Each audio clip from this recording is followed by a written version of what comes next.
నమస్తే, welcome to four sides TV. రానున్న ఎన్నికల్లో జగన్ గెలుపును అడ్డుకునే శక్తి రాష్ట్రంలో ఎవ్వరికీ లేదని ఎమ్మెల్యే కొడాలి నాని అన్నారు. గుడివాడ వైఎస్ఆర్ కాంగ్రెస్ పార్టీ కార్యాలయంలో జరిగిన పార్టీ 14వ ఆవిర్భావ దినోత్సవ వేడుకలలో పార్టీ జెండాను ఆవిష్కరించి వార్షికోత్సవ కేక్ కట్ చేశారు. ఈ సందర్భంగా ఆయన మాట్లాడుతూ 2024 ఎన్నికల్లో జగన్మోహన్ రెడ్డి తిరిగి సీఎం అవటం ఖాయమని తేల్చి చెప్పారు. ప్రతిపక్షాలన్నీ ఏకమైనా దేవుడి దీవెనలు, ప్రజల ఆశీస్సులు సీఎం జగన్కు ఉన్నాయని అన్నారు. 14 ఏళ్ల పాటు ఒడిదుడుకులు ఎదుర్కొన్న సీఎం జగన్ నేడు రాష్ట్ర రాజకీయాల్లో తిరుగులేని శక్తిగా నిలిచారన్నారు. మార్చి 12వ తారీఖు వైఎస్ఆర్ కాంగ్రెస్ పార్టీ స్థాపించి 13 సంవత్సరాల నుండి 14వ సంవత్సరంలోకి అడుగుపెట్టాం. వైఎస్ జగన్మోహన్ రెడ్డి గారు 2011లో కాంగ్రెస్ పార్టీని వదిలి పార్లమెంట్ సభ్యత్వాన్ని వదిలి ఆయన పార్టీ పెట్టి మొట్టమొదటి ఎన్నికల్లో ఆంధ్రప్రదేశ్లోనే రికార్డు మెజారిటీతో 5,35,000తో పార్లమెంటు సభ్యుడిగా, ఆయన తల్లి విజయమ్మ గారు పులివెందుల నుంచి శాసనసభ్యురాలుగా అఖండ మెజారిటీతో శాసనసభ్యుడిని పార్లమెంటుని గెలిపించారు. అదేవిధంగా ఆ తర్వాత జరిగినటువంటి బై ఎన్నికల్లో మరి మెజారిటీ సీట్లు 18-15 సీట్లు గెలిచి ఆయన శక్తి ఏంటో నిరూపించుకున్నారు. ఆ తర్వాత నెల్లూరు పార్లమెంటు కానివ్వండి, అదేవిధంగా కొవ్వూరు అసెంబ్లీ కూడా గెలవడం జరిగింది.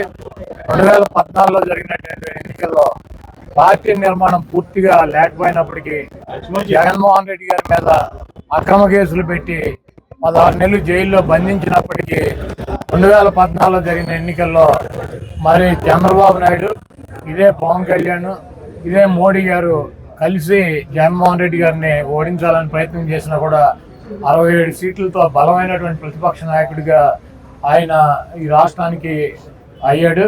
అదే తర్వాత జరిగినటువంటి 2019 ఎన్నికల్లో మరి ఆయన పాదయాత్ర చేయటం, దాదాపు 16 నెలలు పాదయాత్ర చేయటం, 4,000 కిలోమీటర్లో పాదయాత్ర చేసి ప్రజల కష్టాలని, వాళ్ళకి కావాల్సినటువంటి ఇబ్బందులు, వాళ్ళకి ఏమున్నాయి అవన్నీ కూడా ఆయన దగ్గర నుంచి చూసి 2019 ఎన్నికల్లో నవరత్నాలతో ప్రజల ముందుకు వచ్చి 151 సీట్లతో అధికారంలోకి వచ్చారు.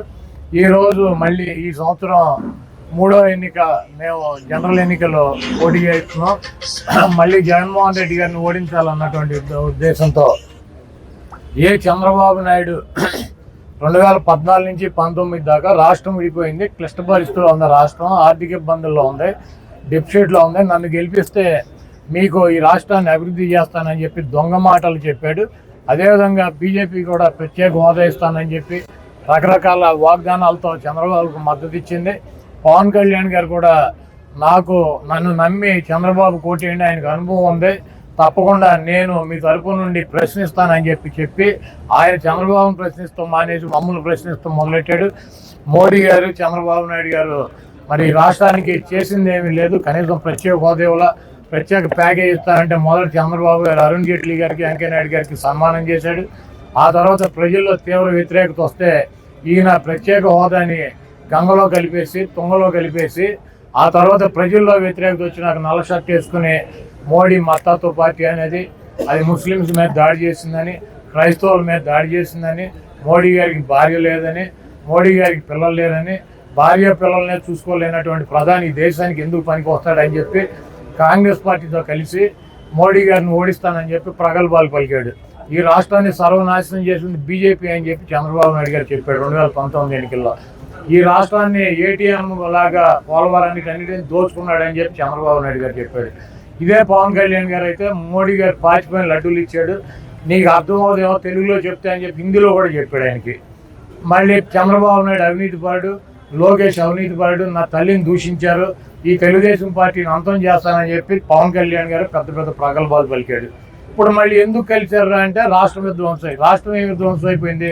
2,50,000 కోట్ల రూపాయలతో పేద వర్గాలకి, ఎస్సీలు కానీ, ఎస్టీలు కానీ, బీసీలు కానీ, మైనార్టీలు కానీ వాళ్ళ అకౌంట్లకి 2,50,000 కోట్ల రూపాయలు డబ్బులు వెళ్తే రాష్ట్రం నాశనం అయిపోయిందా? నాడు నేడు కింద 45,000 స్కూల్స్ను ఆధునీకరించి ఇంగ్లీష్ మీడియం తీసుకొచ్చి బట్టలు ఇచ్చి, పబ్బులు ఇచ్చి, సాక్స్ ఇచ్చి, ఇంగ్లీష్ మీడియం విద్య చెప్పి స్కూల్స్ను బాగు చేసినందుకు రాష్ట్రం పాడైపోయిందా? లేకపోతే స్వతంత్రం వచ్చిన 70 సంవత్సరాల్లో 17 మెడికల్ కాలేజీలు కడితే జగన్మోహన్ రెడ్డి గారు 17 మెడికల్ కాలేజీలు నిర్మాణం చేసి వాటిని పూర్తి చేసినందుకు రాష్ట్రం పాడైపోయిందా? కేంద్ర ప్రభుత్వం నుంచి అనేక నిధులు తీసుకొచ్చి నేషనల్ హైవేలు 4 వేలు చేసినందుకు రాష్ట్రం నాశనం అయిపోయిందా? లేకపోతే ఫిషింగ్ 940 కిలోమీటర్లలో సముద్ర తీరం ఉంది, 10 ఫిషింగ్ జెట్టీలు కట్టినందుకు రాష్ట్రం నాశనం అయిపోయిందా? 4 పోర్టులు కడుతున్నందుకు రాష్ట్రం నాశనం అయిపోయిందా? ఈరోజు అనేక కంపెనీలు, ప్రైవేట్ కంపెనీలు పెట్టుబడులు పెట్టి ఇక్కడ ఈ రాష్ట్రంలో అనేక పెద్ద పెద్ద సంస్థలన్నీ ఇక్కడ రాష్ట్రానికి వస్తున్నందుకు ఈ రాష్ట్రం నాశనం అయిపోయిందా? లేకపోతే సచివాలయాలు పెట్టి, ఆర్బీకేలు పెట్టి 2,25,000 మందికి ప్రభుత్వ ఉద్యోగాలు ఇచ్చినందుకు రాష్ట్రం నాశనం అయిపోయిందా? లేకపోతే 2 లక్షల మంది వాలంటీర్లు పెట్టి ప్రభుత్వానికి సచివాలయాలకి మధ్యలో ప్రజలకి అందాల్సినటువంటి ప్రతి కార్యక్రమాన్ని ప్రజలకి వాలంటీర్ల ద్వారా అందిస్తున్నందుకు, ప్రభుత్వాన్ని తీసుకొచ్చి గ్రామాల్లో తీసుకొచ్చినందుకు, గాంధీ గారి కళ్ళగన్నటువంటి గ్రామ స్వరాజ్యం తీసుకొచ్చినందుకు రాష్ట్రం నాశనం అయిపోయిందా? ఈరోజు మళ్ళీ చంద్రబాబు నాయుడికి సిగ్గు లేకుండా 2014లో నేను వస్తే రాష్ట్రం పాడైపోయింది, రాష్ట్రం విడిపోయింది, నా అనుభవంతో ఈ రాష్ట్రాన్ని బాగు చేస్తానని చెప్పి దొంగ మాటలు చెప్పి రైతులకు రుణమాఫీ అన్నాడు, 1 పైసా చేయలే. డ్వాక్రా మహిళలకు రుణమాఫీ అన్నాడు, 1 పైసా చేయలే. 3,000 రూపాయలు నిరుద్యోగ వృత్తి ఇస్తాడు, 1 పైసా ఇవ్వలా. అదేవిధంగా పెన్షన్లో 65 సంవత్సరాలు దాటిన వాళ్ళు అందరికీ ఇస్తాడు. గవర్నమెంట్ వచ్చినప్పుడు 35 లక్షలు ఉంటే ఆ 35 లక్షలను ఆఖరి దాకా కొనసాగించాడు. అదేవిధంగా ఏ స్కూల్స్ అన్నింటినీ కూడా మూతపడేటువంటి కార్యక్రమం తీసుకొచ్చాడు. ఏ కాలేజీ, మెడికల్ కాలేజీ కట్టలేదు, 1 పోర్టు నిర్మాణం చేయలేదు, 1 జెట్టి నిర్మాణం చేయలేదు, ఒక పెట్టుబడి తీసుకొచ్చి ఊరినే దొంగ మాటలు వైజాగ్లో మీటింగులు పెట్టి అన్ని లక్షల కోట్లు వచ్చినాయి, ఇన్ని లక్షల కోట్లు వచ్చినాయి దొంగ మాటలు చెప్పి ఆఖరికి నెపమంతా కూడా మోడీ గారి మీద ఈయన దోస్తాడు, ఈయన మీద ఆయన దోస్తాడు, వీళ్ళిద్దరు మీద పవన్ కళ్యాణ్ దోస్తాడు. ఈ రకంగా తిట్టుకుని ఒకళ్ళు విమర్శించుకుని ఈరోజు సిగ్గు లేకుండా మళ్ళీ రాష్ట్రం నాశనం అయిపోయింది కాబట్టి కలిసామని చెబుతున్నారు.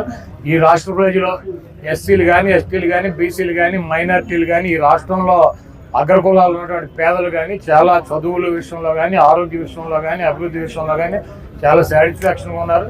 రేపు రాబోయే ఎన్నికల్లో చంద్రబాబు నాయుడికి, బీజేపీకి, పవన్ కళ్యాణ్ జనసేనకి సిగ్గు లేకుండా 21 సీట్లకు వచ్చాడు. మళ్ళీ వాళ్ళు అడిగారంటే ఈయన ఇచ్చాడు. ఈయన అన్న త్యాగరాజా, ఈయన పార్టీ పెట్టుకునేందుకు అడుక్కున్న వాళ్ళందరికీ తలకు 4 సీట్లు పంచడాక ఈయన వెనకాల తిరిగిన వాళ్ళందరినీ ఏం చేస్తాడు? కాబట్టి జనసేన వర్గాలు కానీ, ఆ జనసేన ఓట్ బ్యాంక్ కానీ తీవ్ర అసంతృప్తి ఉంది. ఆ ఓటు తెలుగుదేశానికి ట్రాన్స్ఫర్ అయ్యేటువంటి పరిస్థితి లేదు. అదేవిధంగా మోడీ గారిని భార్య లేదని, పిల్లలు లేరని, ఆయన నల్ల డ్రెస్ వేసుకుని చంద్రబాబు తిట్టినటువంటి తిట్టులకి బీజేపీ వర్గాలు కానీ, ఆర్ఎస్ఎస్ కానీ, ఈ కింద ఉన్నటువంటి క్యాడర్ కానీ పూర్తి అసంతృప్తి ఉన్నారు. ఈ అలయన్స్ బీజేపీ ఎట్టి పరిస్థితుల్లో నా ఓట్ బ్యాంక్ తెలుగుదేశానికి వేయమని చెప్పి కరాఖండిగా చెబుతున్నారు. ఈ అలయన్స్ అట్టర్ ఫ్లాప్. చంద్రబాబు నాయుడుకి ఈసారి 23 సీట్లు కూడా రావు. మా వైఎస్ఆర్ కాంగ్రెస్ పార్టీ ఈ పుట్టినరోజు 13 నుండి 14వ సంవత్సరం వచ్చినటువంటి పుట్టినరోజు ఈ రాష్ట్ర ప్రజలకి పండగ రోజు. రాబోయే రోజుల్లో జగన్మోహన్ రెడ్డి గారు మళ్ళీ ముఖ్యమంత్రి అవటం, ఈ రాష్ట్రం ఉన్నటువంటి నిరుపేదలకి అండగా ఈ రాష్ట్రాన్ని అభివృద్ధి చేయడంలో జగన్మోహన్ రెడ్డి గారి పాత్ర కీలకం. ఎంతమంది కలిసి ఏమి చేసినా కూడా జగన్మోహన్ రెడ్డి గారు ఇంటర్ కూడా పేర్లేదు. పాదయాత్ర చేశాడు, దానికి ఎన్ని కోట్లు ఖర్చు పెట్టారంటే దేశం అంతా కలిపి. అది కూడా చెప్పమానండి. ఇవన్నీ ఏంటంటే జగన్మోహన్ రెడ్డి గారిని ఓడించాలి. జగన్మోహన్ రెడ్డి గారి మీద బీజేపీ, జాతీయ పార్టీ కాంగ్రెస్లు 2, ఇక్కడ లోకల్గా ఉన్న party Telugu Desam, Janasena, CPI, CPM, వీళ్ళందరి దృక్పథం, వీళ్ళందరి ఆశయం ఏంటి? ఒక కాంగ్రెస్ పార్టీ బీజేపీతో అలయన్స్ ఉన్నటువంటి తెలుగుదేశం పార్టీని ఆవిడ గెలిపిస్తానికి ప్రయత్నం చేస్తానంటే ఏమనాలి ఆవిడని? ఇప్పుడు జగన్మోహన్ రెడ్డి గారిని ఓడించాలి, ఎవరిని గెలిపించాలి? షర్మిల గారు ఏం చెబుతారు? ఎవరిని గెలిపించమంటారు? చంద్రబాబు నాయుడు గారినా బీజేపీని గెలిపించమని చెబుతారా? బీజేపీ ఎంపీలను 6 ఎంపీలను వాళ్ళు పోటీ చేసిన 6 ఎంపీల్లో ఓటేసి బీజేపీని గెలిపించమని షర్మిల గారు ప్రచారం చేస్తారా?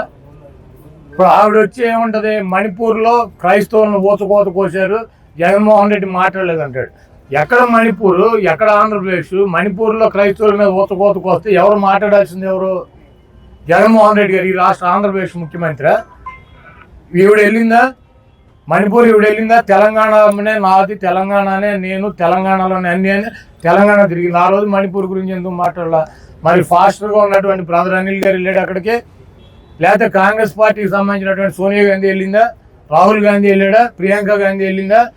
వాళ్ళంతా ఎన్నికల ప్రచారం, ఎక్కడ ప్రచారం ఎన్నికలు ఉంటే అక్కడ ప్రచారం చేసుకున్నారు. ఇప్పుడు సిగ్గు లేకుండా అదే బీజేపీ పార్టీ ఊచకోత కోసిందనేమో ఆవిడ చెప్పుద్ది. అదే బీజేపీతో అలయన్స్ ఉన్నటువంటి క్రైస్తవులను ఊచకోత కోసినటువంటి పార్టీ అని చెప్తా మళ్ళీ ఆ బీజేపీతో ఉన్నటువంటి చంద్రబాబుని గెలిపించమని చెప్పి మా ఓట్లు చేస్తారని చెప్పి ఆవిడ ప్రయత్నం చేస్తుంది. ఇది రాష్ట్ర ప్రజలకు అర్థం కాదా?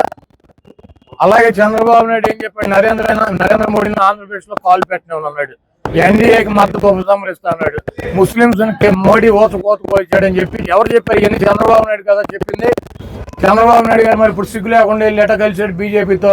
మళ్ళీ బీజేపీతో కలవటం ఇది చారిత్రాత్మక తప్పు. బీజేపీతో కలిసి తప్పు చేశాను, అది మద్దతు పార్టీ అని చెప్పి 2004లో ఎన్నికలు అయిపోయినాక చెప్పి 9లో బయటకు వచ్చాడు. మళ్ళీ 14లో రాష్ట్రం విడిపోయింది, రాష్ట్రాన్ని ఆదుకోవాలంటే మోడీని ఆదుకోవాలని చెప్పి మళ్ళీ సిగ్గు లేకుండా ఆయన హైదరాబాద్లో కాల్ పెట్టనివ్వకుండా వెళ్ళాడు. తెలుగుదేశం పార్టీ ఎన్టీ రామారావు ఎందుకు పెట్టాడు? ఢిల్లీలో ఈ నాయకులు, కాంగ్రెస్ నాయకులు తెలుగువాడి ఆత్మగౌరవాన్ని తాకట్టు పెట్టి వాళ్ళ కాళ్ళ దగ్గర దేవ్యమో ఆలేసి కూర్చున్నారని తెలుగుదేశం పార్టీ పెట్టాడు. వాళ్ళు అదే పార్టీని నడుపుతున్నటువంటి చంద్రబాబు నాయుడు ఏం చేశాడు? ఎన్నిసార్లు వెళ్ళాడు ఢిల్లీ? బీజేపీ అలయన్స్ కోసం ఎన్నిసార్లు ఢిల్లీ వెళ్ళాడు? ఎన్ని రోజులు వెయిట్ చేశాడు? మేము అక్కడ పాండిచేరి వెళ్ళి రావాలి అమిత్ షా గారు అంటే ఈయన ఇట్లా పెట్టుకుని వెయిట్ చేస్తూ ఉంటాడు, ఆయన ఎప్పుడు వస్తాడని చెప్పి. ఈ గతి ఎవరు? తెలుగువాడి ఆత్మగౌరవం కోసం పెట్టినటువంటి తెలుగుదేశం పార్టీ తెలుగువాడి ఆత్మగౌరవాన్ని ఢిల్లీ వీధుల్లో తాకట్టు పెట్టలేదా? ఈ దొంగ, ఈ 420 ముఖ్యమంత్రి పదవి కోసం చంద్రబాబు సిగ్గు లేదా మాట్లాడతాకే.